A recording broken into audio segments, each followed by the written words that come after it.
vocês, né, louvar a Deus, glorificar a Deus pelo aniversário dessa congregação, dessa igreja, né? E bendizer o Senhor por tudo que Deus tem feito aqui, através dos irmãos. Agradecemos o convite generoso do reverendo José Carlos e a aprovação aí do conselho, né? E a honra de ceder o culto aqui para esse servo do Senhor. Irmãos, para a nossa meditação, eu queria convidar você a abrir a sua Bíblia, aqueles que trouxeram, no livro do profeta Isaías, no capítulo 55 do profeta Isaías. E antes de ler o texto, eu quero dar um abraço também aos irmãos lá da igreja de João Boulevard, né? Que está representada por mim só. E havia um grupo para cantar, né? Mas eu falei com o reverendo Zé Carlos assim: eu posso aceitar o convite né? Agora eu consegui um grupo de louvor da igreja que é mais complexo. Mas eu trago um abraço da igreja, do Conselho de João Boulevard aos irmãos. Que Deus continue fortalecendo vocês. Isaías 55, versos de 1 a 11, diz assim: A todos vós que tendes sede, vinde às águas, e vós, os que não tendes dinheiro, vinde, comprai e comei. Sim, vinde, comprai sem dinheiro e sem preço, vinho e leite. Por que gastais o vosso dinheiro naquilo que não é pão, e o vosso suor naquilo que não satisfaz? Ouvi-me atentamente, comei o que é bom, e vos deleitareis com finos manjares. Inclinai os ouvidos e vinde a mim, ouvi, e a vossa alma viverá. Porque convosco farei uma aliança perpétua, que consiste nas fiéis misericórdias prometidas a Davi. Eis que eu o dei por testemunho aos povos, como príncipe e governador dos povos. Eis que chamarás a uma nação que não conheces, e uma nação que nunca te conheceu correrá para junto de ti, por amor do Senhor teu Deus e do Santo de Israel, porque este te glorificou. Buscai o Senhor enquanto se pode achar, invocai-o enquanto está perto. Deixe o perverso o seu caminho, o iníquo os seus pensamentos, converta-se ao Senhor, que se compadecerá dele, e volte-se para o nosso Deus, porque é rico em perdoar. Porque os meus pensamentos não são os vossos pensamentos, nem os vossos caminhos os meus caminhos, diz o Senhor.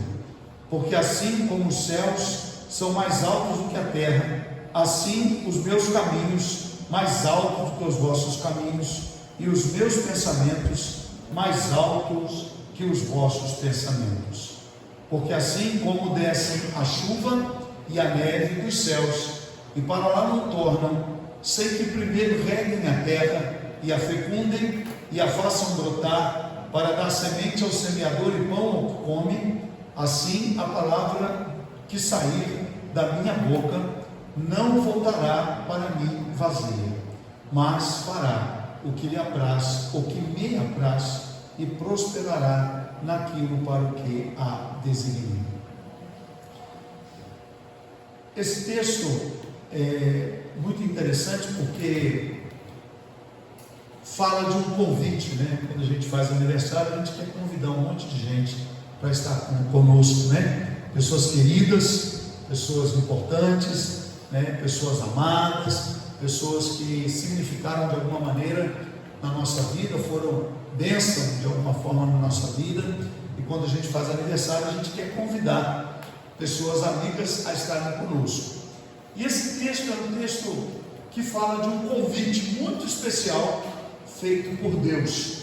E eu queria pensar um pouco com os irmãos nessa noite em torno desse convite que está disposto aqui no texto do profeta Isaías. Mas para pensarmos nesse convite, primeiro eu queria contar para você uma história. Há uns anos, talvez uns 10 anos nessa faixa, em torno de 10 a 12 anos atrás, um casal de amigos meus resolveu fazer uma viagem no período do Natal. Esse casal muito querido nosso viajou com a sua filhinha de 10 anos de idade. Eles foram para Gramado. Não sei quantos aqui já tiveram a oportunidade de ir lá em Gramado. Gramado tem uma festa muito tradicional, chamada de Natal Luz. Então é uma comemoração assim lindíssima, maravilhosa. Tem parada, tem desfile de um monte de coisas, tem festa, tem comidas diferentes, né? E eles foram para lá, passaram lá o feriado do Natal, e na noite anterior à sua viagem de volta, eles foram numa grande árvore de Natal que é montada na praça principal da cidade, e as pessoas costumam escrever bilhetinhos, né? Desejos, sonhos, orações, e pendurarem naquela árvore de Natal. Aqueles nossos amigos tiraram muitas fotos, e entre as fotos que eles tiraram foi a foto da filhinha deles pendurando na árvore de Natal o seu desejo, o seu sonho. E estava escrito assim no papelzinho que ela escreveu: meu desejo é que eu seja muito feliz. Eles tiraram muitas fotos, foi uma viagem muito prazerosa. Viajaram de volta para o Rio de Janeiro, onde eles viviam, né? Na cidade de Nova Friburgo, no interior. Viajaram de avião, chegaram no Rio de Janeiro por volta das 4 horas da tarde, foram na casa dos familiares onde haviam deixado seu carro e pegaram o carro para voltar para Nova Friburgo. A viagem do Rio de Janeiro para Nova Friburgo tem mais ou menos a mesma característica aqui de Nova Era, de São Domingos do Prata, para aqui, para a cidade de Dionísio. É uma estrada apertada, é uma estrada perigosa, é uma estrada cheia de curvas, com subidas e descidas íngremes, e eles viajaram. Infelizmente, aconteceu o inevitável. O meu amigo, cansado de tanta coisa que fez, cochilou o volante. O carro desceu na pirambeira, bateu contra uma rocha e amassou todo o lado direito do carro.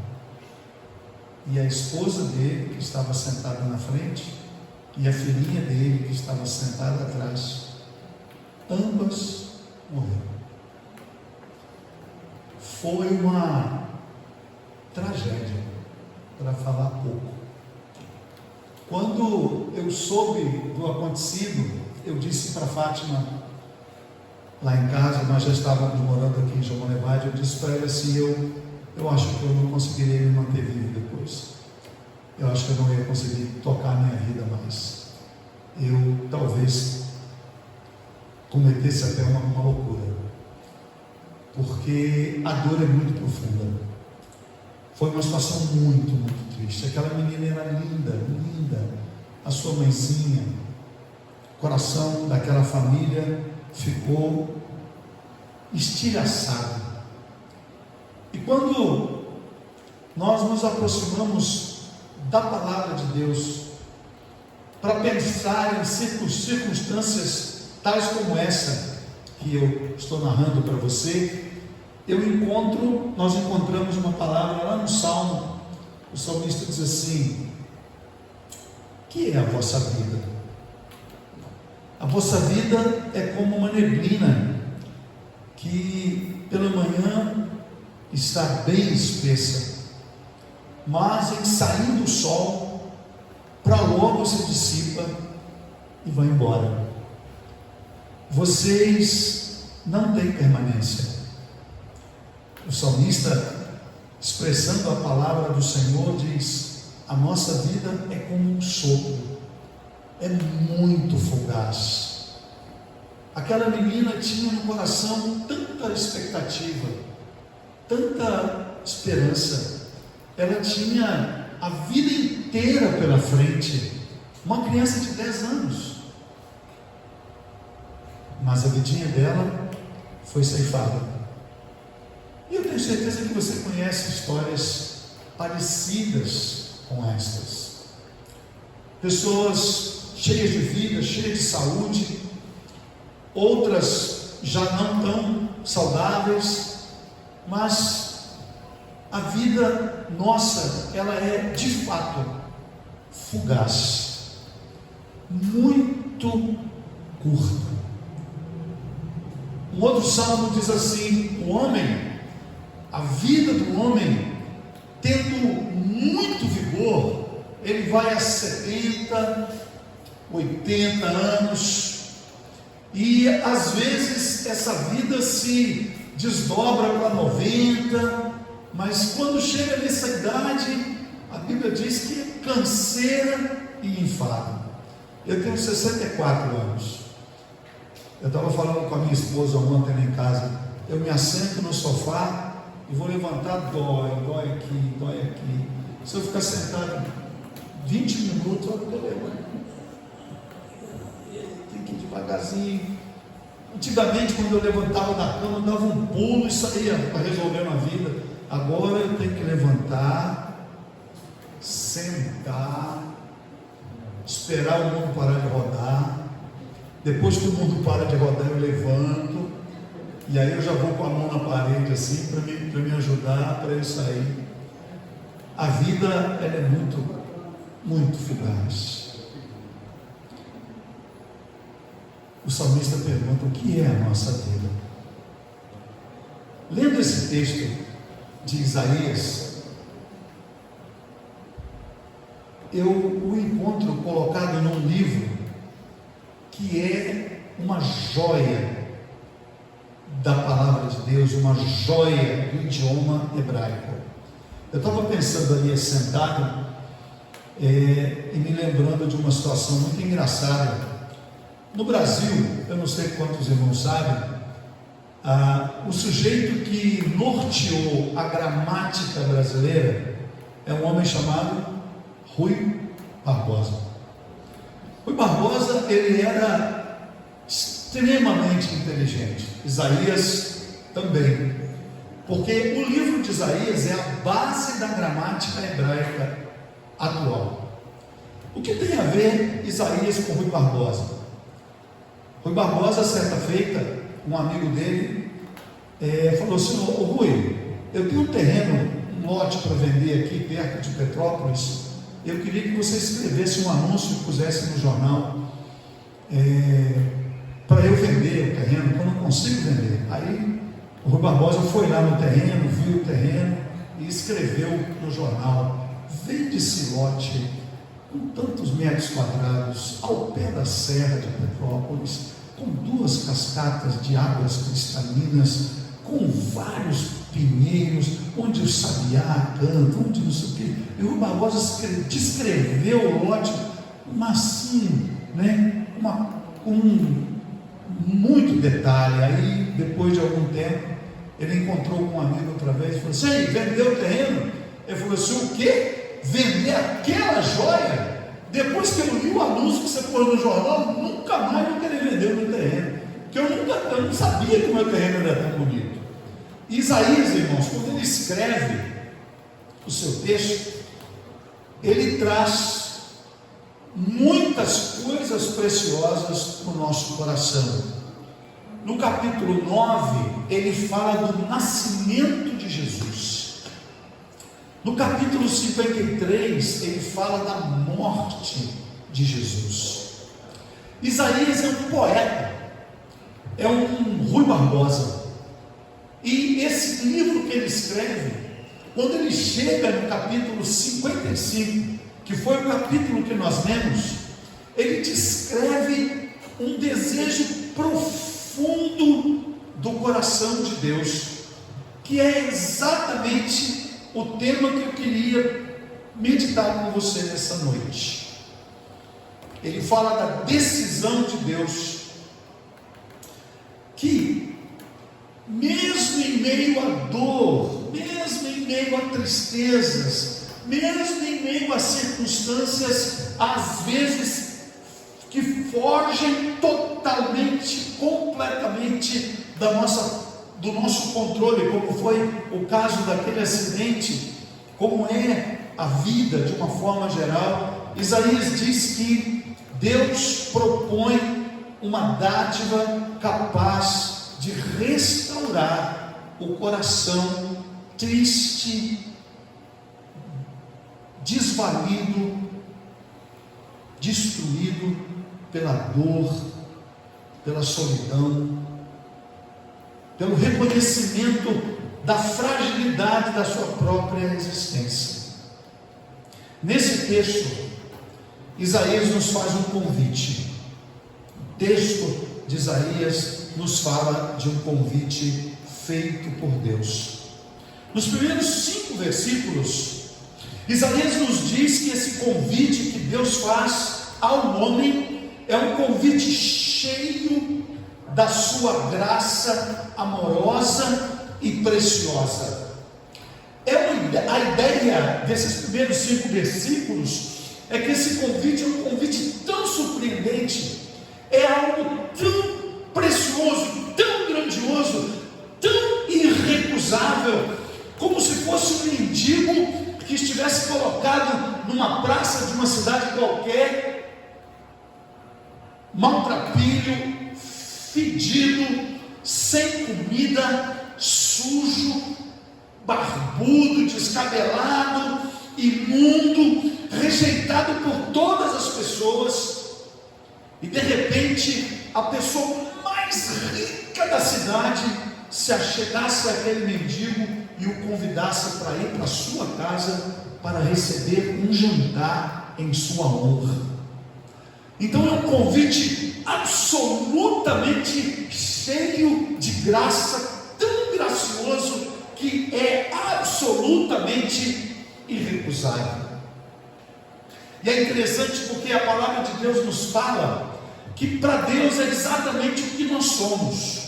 Somos pessoas carentes, somos pessoas fracas, somos pessoas fragilizadas, somos pessoas que não têm autoridade, capacidade, condição de dar um passo sequer além daquilo que Deus determina para nós mesmos. Eu não consigo deixar de pensar, quando falo disso, na realidade atual do nosso país.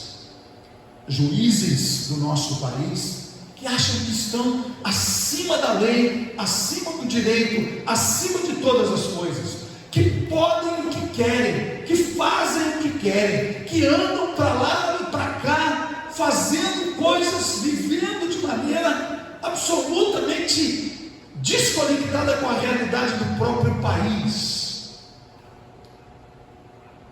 Políticos, deputados, homens e mulheres, investidos de autoridade, que ao invés de reconhecerem que recebem essa dádiva do povo pelo seu voto, usam o voto do povo para se locupletar de dinheiro, para se locupletar de vantagens, de possibilidades, de viagens estupendas, e deixam o povo à míngua. Deus não é assim. A palavra do Senhor nos diz no capítulo 6 de Mateus, versos que vão do 31 ao 34, que Deus sabe que nós precisamos das coisas. Ele sabe que nós precisamos do alimento, Ele sabe que nós precisamos da saúde, Ele sabe que nós precisamos de roupa, Ele sabe que nós precisamos da casa para morar, Ele sabe que nós precisamos de uma cidade confortável, de segurança. Deus sabe de cada uma das nossas necessidades. Na verdade, a palavra diz que Ele não apenas sabe, mas Ele conta com essas necessidades. Olha o que esse texto diz: você que tem sede, vem a mim. Você que tem fome, vem a mim. Venha a mim e beba. Venha a mim e coma. Compre fala de Isaías, porque quando nós olhamos para essa relação de compra, a gente sempre pensa: quanto custa? Né? Quanto eu vou ter que dar? Quanto eu vou ter que pagar? O que eu terei que fazer para alcançar isso? E Deus diz assim: vinde a mim, todos que estáis com fome, todos que estáis com sede, eu vou aliviar a sede do vosso coração, eu vou sustentar a fome da vossa alma, eu saciarei o mais profundo, a mais profunda necessidade do teu ser. E sabe quanto isso vai custar? Nada. Vai ser de graça. Há muito tempo atrás, no meu início de ministério, eu estava em João Levade, nos primeiros 2 meses, depois que eu havia sido ordenado pastor, era fevereiro de 1989, tem um tempo isso, né? Eu estava num acampamento de carnaval com a igreja, e lá em João Levade, e uma senhora que estava naquele acampamento, depois que a gente estava meditando na palavra, lendo a palavra, ela sentiu o desejo de conversar comigo, e nós não tínhamos um lugar para conversar sozinhos, e porque estava aquele tumulto de gente, nós entramos numa barraca, fechamos ali o zíper ali da barraca e ficamos conversando ali dentro. E ela me contou a sua vida. Ela era uma prostituta. Ela vendia a sua dignidade em troca de comida para as suas 2 filhas. Ela estava com o coração tão doído por causa da vida que ela levava.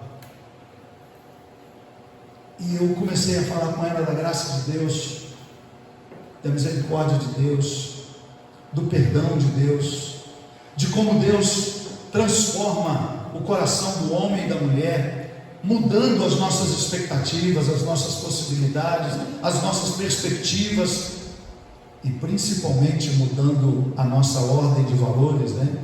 Ele diz assim: busque primeiro o meu reino, e depois as outras coisas você vai receber, você será acrescentado a você. E ela ouviu tudo aquilo, e ela falou assim: pastor, eu queria entregar o meu coração para Jesus. Eu fiquei muito feliz, falei: então vamos orar. Aí nós oramos. Depois eu disse assim: agora eu vou fazer uma oração e você repete as palavras que eu vou falar. Eu falei: Senhor Jesus, eu reconheço que tenho vivido uma vida de pecado, uma vida de miséria, de tristeza. Meu coração está amargurado com a vida que eu vivi até hoje. Mas eu sei que o Senhor é o Deus de amor e que nas tuas mãos há perdão. Eu quero entregar ao Senhor o meu coração. Eu quero reconhecer que eu sou uma pecadora e que eu preciso do teu perdão. E quero dizer que eu amo o Senhor Jesus e eu quero recebê-lo como meu Senhor e Salvador. Ela foi repetindo. E aí eu concluí a oração: em nome de Jesus, amém. Aí ela abriu os olhos, olhou para mim e disse assim: é só isso? Eu disse: sim, filha, é só isso. Deus não vende a sua graça, Deus não negocia a sua misericórdia, Deus não barganha o seu amor.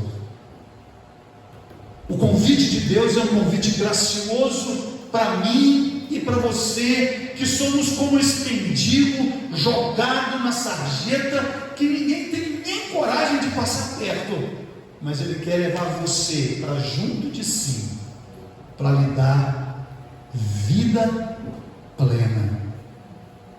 O texto diz aqui: inclinai para mim os os seus ouvidos, ouvi e a vossa alma viverá.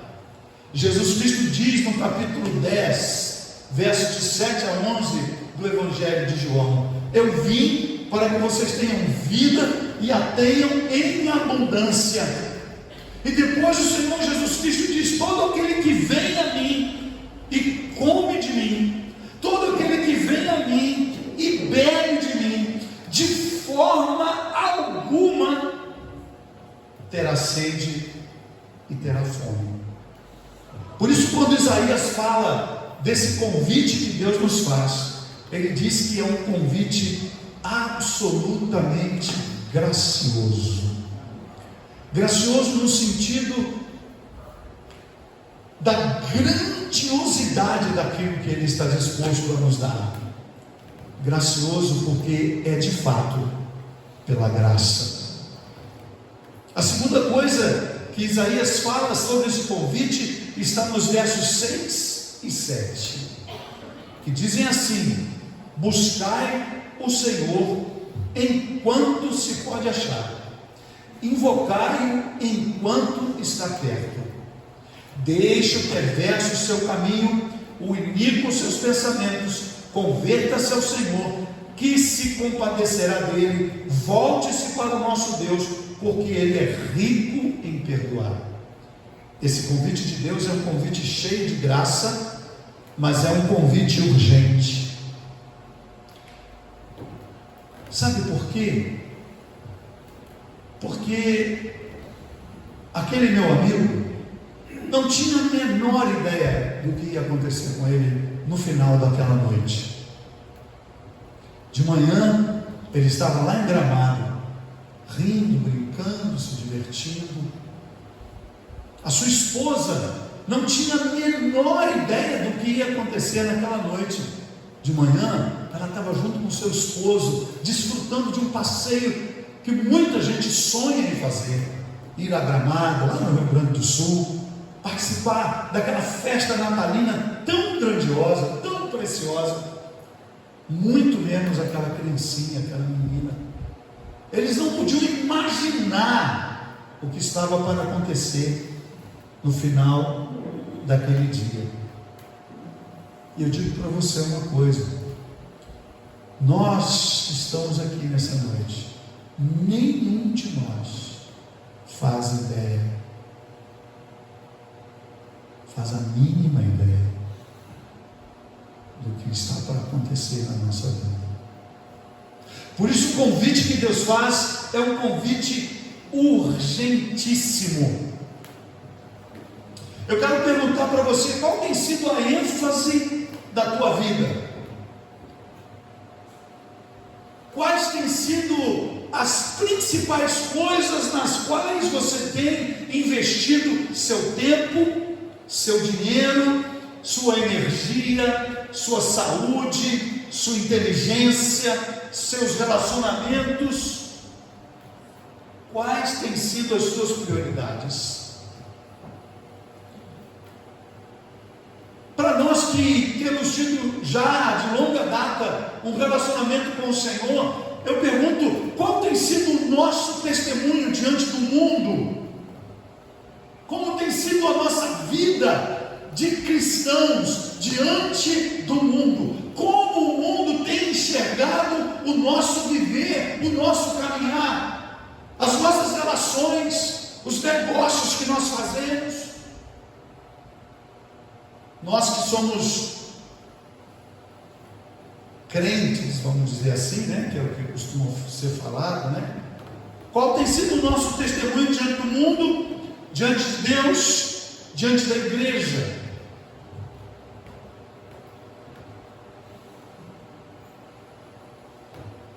O Senhor diz nesse texto: buscai-me. Implica, portanto, no reconhecimento de que nós precisamos de Deus.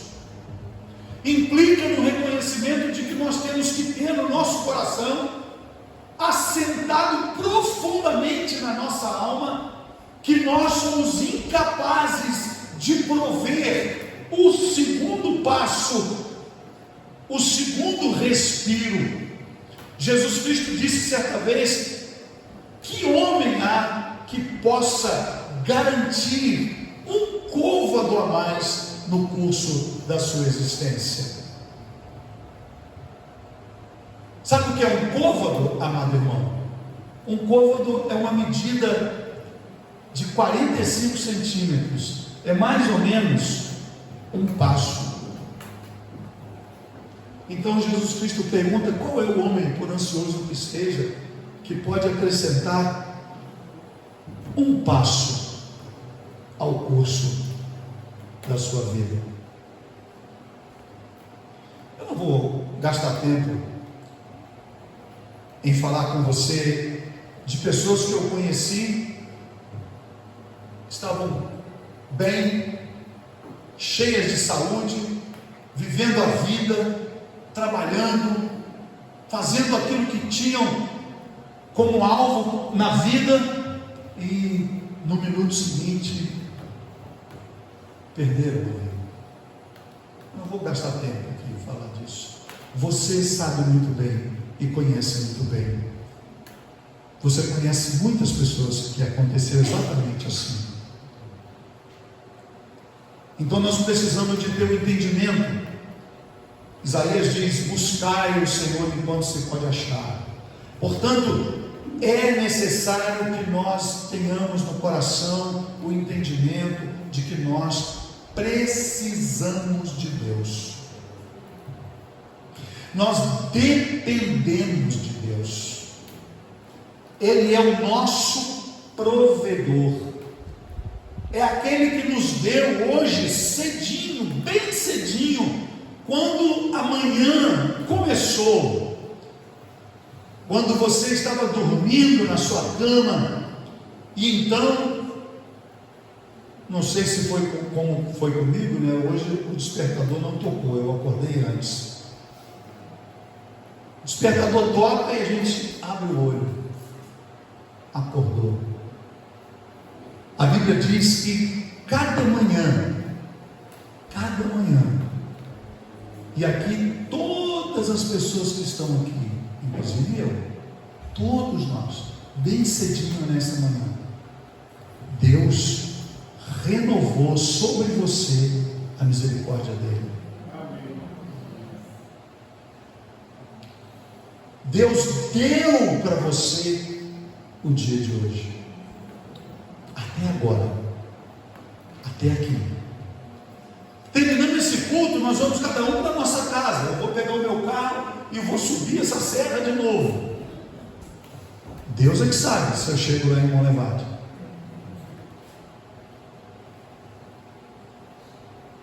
Eu brinco muito com isso porque 2 irmãos meus faleceram, não de acidente, assim, desligaram. E eu tive um infarto há 5 anos atrás, e estava deitado na maca lá no hospital Madre Teresa em Belo Horizonte, e o médico cardiologista cuidando do meu coração disse assim: rapaz, tu vai morrer disso aqui. Teu coração, as tuas artérias estão tudo ressecando. Abre o olho aí. Agradeça a Deus. Busque o Senhor hoje, agora, enquanto Ele está perto. Por isso esse convite que Deus faz, além de ser um convite cheio de graça, é um convite cheio de urgência, enquanto Ele está perto, enquanto você pode encontrá-lo, enquanto dá tempo, porque, meu querido, tenha certeza absoluta, se você deixar para fazer isso amanhã, depois de amanhã, daqui meia hora, daqui 40 minutos, pode ser que você não tenha tempo. E a Bíblia diz: enquanto você pode achar, enquanto Ele está perto, buscando a Deus com uma fé legítima, buscando a Deus com uma fé vibrante, buscando a Deus com uma decisão profunda da vossa alma. E o texto diz: esse deve voltar-se para Deus. Ele diz: o perverso abandone o seu caminho, o iníquo abandone os seus pensamentos, as suas decisões, as suas coisas erradas, converta-se a Deus. Sabe por quê? Isaías diz: porque Deus é rico em perdoar.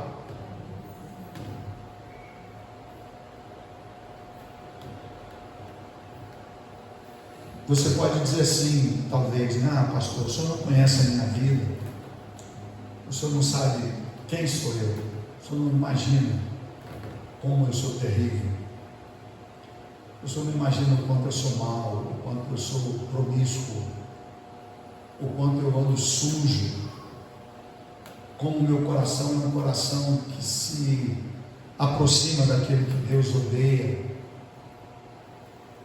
A Bíblia diz: não tem problema, abandone esse caminho, abandone esse pecado.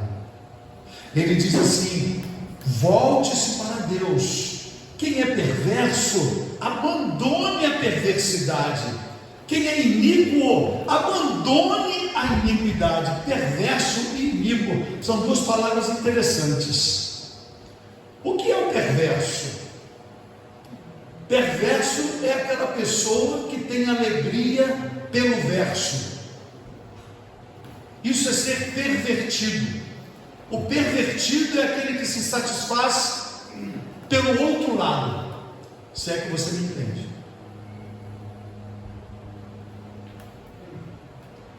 Aqui está a frente, aqui está o verso. Perverso é aquele que vive ao contrário do que Deus quer, que se alegra ao contrário daquilo que Deus quer, que tem prazer no contrário daquilo que Deus determina. A palavra diz: abandone esse caminho.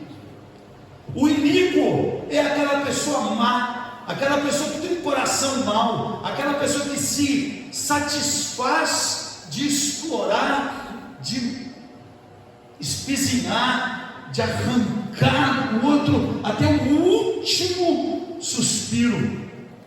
Esse é o iníquo. Abandone o seu caminho, abandone a sua decisão, abandone os seus pensamentos. Eu acho que nenhum de nós que está aqui é tão ruim assim, né? A gente é melhorzinho do que isso, né? Isaías diz: vá para Deus. Sabe por quê? Porque Deus é um Deus perdoador. A última coisa acerca desse convite: o primeiro, que ele é um convite cheio de graça. A segunda coisa, que ele é um convite urgente, está sendo feito para você hoje. Amanhã, como diz o hino, pode ser muito tarde. É um convite surpreendente. Por que esse convite de Deus ele é surpreendente? Porque o que Deus tem para oferecer supera quaisquer expectativas que você possa ter. No texto de Jeremias, no capítulo 29, verso de 8 a 11, Jeremias escreve assim: nem olhos viram, nem ouvidos ouviram, nem jamais penetrou em coração humano aquilo que Deus tem preparado para aqueles que o amam. Lá no livro de Efésios, no capítulo 3, Deus diz que Ele é poderoso para fazer infinitamente mais do que aquilo que nós pedimos e do que aquilo que nós sequer imaginamos. Venha para mim e você será absolutamente surpreendido com o conteúdo desse convite. Aquela senhora de quem eu falei há pouco, você imagina, ela entregou o coração para Jesus, e aí na semana seguinte ela teve que dizer não para o homem que a sustentava. Porque quando Jesus entra na vida da gente, a gente tem que abandonar o caminho errado. A gente tem que parar de ter prazer pelo verso. A gente tem que parar com as nossas iniquidades. E aquela mulher dependia daquele homem para sustentar as suas 2 filhinhas.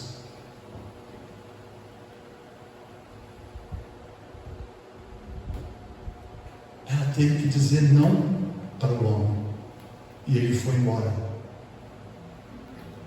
e ela ficou sem comida dentro de casa. Aí ela veio falar comigo, falou: pastor, e agora o que é que eu faço? Como é que eu vou dar comida para as minhas meninas? Eu falei: é fácil, junta diaconal, arruma comida aqui, chama um carrinho de compra, levamos lá e demos para ela. Ela falou: pastor, mas eu vou ficar a vida inteira dependendo de pessoas para me ajudar, para me dar comida, eu preciso de ter um ganho. Eu falei: vamos arrumar um ganho para você.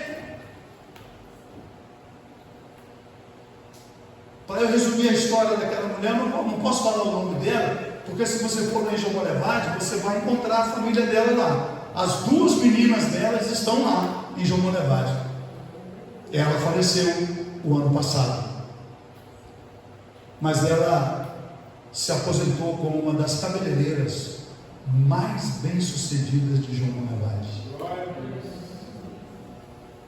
E você sabe quem deu a ela o dinheiro para comprar a apostila para ela fazer o curso? Eu tive a graça de ser instrumento de Deus. De dar o dinheiro. Ela não tinha dinheiro para comprar uma apostila que talvez hoje custasse uns 30 reais. Ela não tinha isso. Os convites de Deus, irmãos, ele é absolutamente surpreendente, porque ele vai para muito além daquilo que a gente imagina.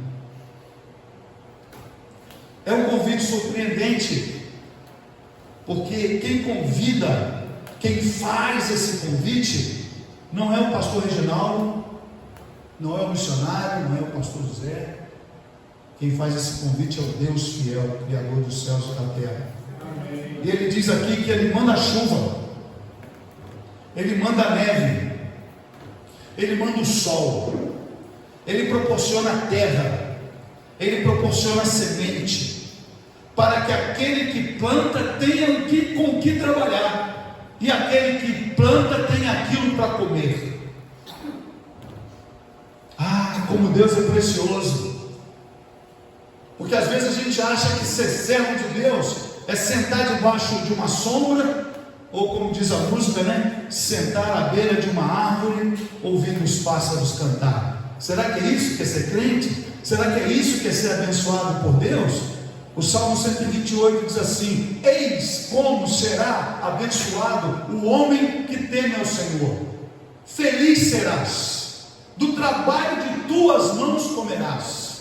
Feliz serás, e tudo te irá bem. A tua esposa no interior da tua casa será como uma videira frutífera, teus filhos ao redor da tua mesa como frutos da oliveira. É assim que eu vou te abençoar. Eu vou dar a você a semente que você precisa, eu vou dar para você a chuva que você precisa, eu vou dar para você as condições que você precisa, para que você tenha tudo o que você necessita, para que você não precise de andar pela rua mendigando. Então, o convite que Deus nos faz é um convite gracioso, é um convite urgente e é um convite surpreendente.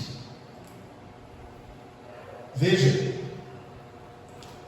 eu sei que eu tenho aqui presente o vice-prefeito e o prefeito da cidade, e vou mexer com eles, né? Quando o político quer ganhar a eleição, ele promete mundos e fundos, né? Tem até gente que promete que você vai comer picanha, né? Vai andar de avião, né? Vai fazer isso, fazer aquilo outro, e depois pega uma abóbora, corta no meio e fala assim: é a mesma coisa, só você. Política é assim mesmo. Não sei se esses políticos aqui fizeram isso para ganhar a eleição. Mas homens falham, porque nós somos homens. O homem falha. Se você por acaso votou nesses dois aqui, esperando que eles iam cumprir tudo que eles prometeram para você, você dançou, porque eles não têm como cumprir tudo que promete. Muito que promete, muita coisa faz, mas a maioria não faz.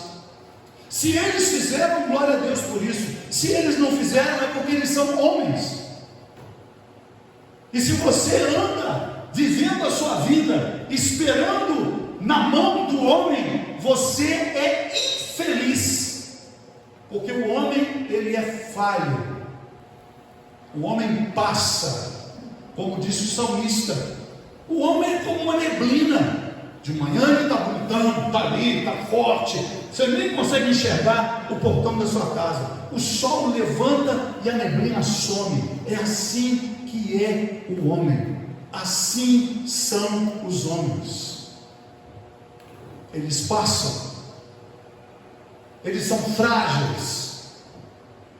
Por essência, nós somos incapazes de dar um passo a mais na nossa existência. Por isso, o convite que Isaías nos faz nesta noite é para que nós abramos o nosso coração, não para os homens, mas para Deus, porque a palavra de Deus permanece para sempre. Eu queria que você abrisse a sua Bíblia aí, lá no livro de Lucas, no capítulo 21 do livro de Lucas, e você vai ler para mim o versículo 33, quando eu pedir. Lucas 21, 33.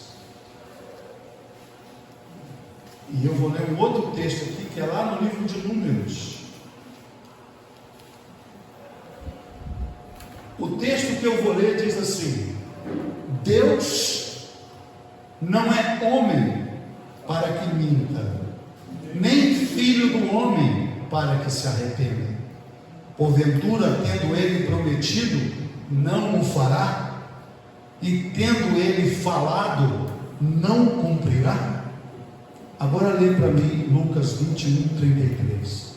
Passará o céu e a terra, porém as minhas palavras não passarão. Amém. Que você ouça esse convite que Deus faz a você nessa noite. Lembre-se que é um convite cheio de graça, glorioso, maravilhoso. Lembre-se que é um convite urgente, que não espera. Lembre-se que esse convite é um convite absolutamente surpreendente. Aceite o convite que Deus te faz, porque a palavra dele não passa. Que a graça do Senhor esteja sobre nós, nos edifique, nos desafie e mostre para nós o coração de Deus nessa noite. Amém?